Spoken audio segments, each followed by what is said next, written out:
If you ask me, Kojo, in the past, did you approach art as a profession? I would say no. I approach art as a form of relieving pressure and a lot of things that were going on in my head back then. These paintings are all based on my experiences, but most of the things that I express in the paintings are universal. These pressures are something that we all go through as human beings. We all experience this pressure from parents, from work environment, and from society as a whole. I think one of the strong appeals of the work is the fact that we live in an age that's heavily mediated by social media, where the image, the portrait, the self-portrait has become very, very powerful. There's a uniformity to them.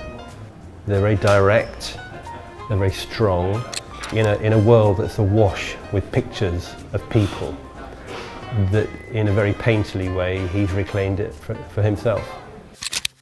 You may come from England, Ghana, America, any part of the world, but there are certain things we all go through, which is the expectations that our parents put on us.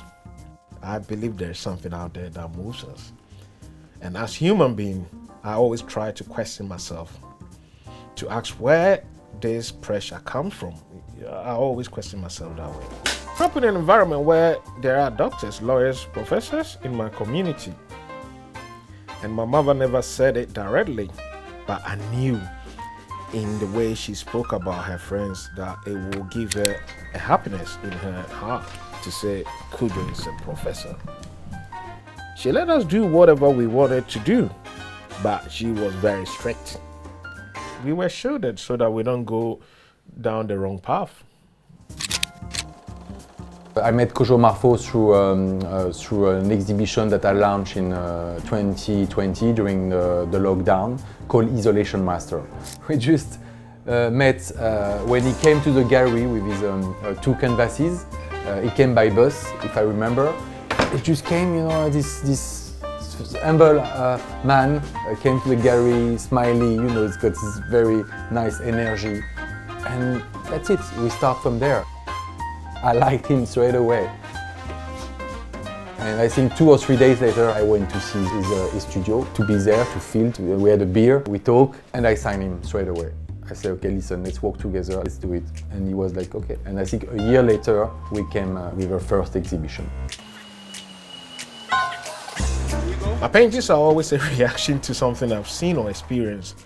I spend a lot of time sitting on buses, cafes, watching people. It may sound weird, but I go to museums and I look at the same paintings, but each time they are different. They change based on my mood, my feelings, my thoughts that day. I like being in a small studio because I can have a very personal connection with the art, because my art is very personal. If I have a big studio, I may lose that personal connection with the art, and I don't want to. I want to be able to be close to the art, just like being close to your fellow human being and talking to them. Do I get a personal sense from his work? Yeah, I mean, it's very idiosyncratic. It doesn't use obvious sort of tropes, but there's something really refreshing about it. I'm usually very good at describing art, and in his case, I found it quite confounding actually, but I love that. This is where I get my family portraits.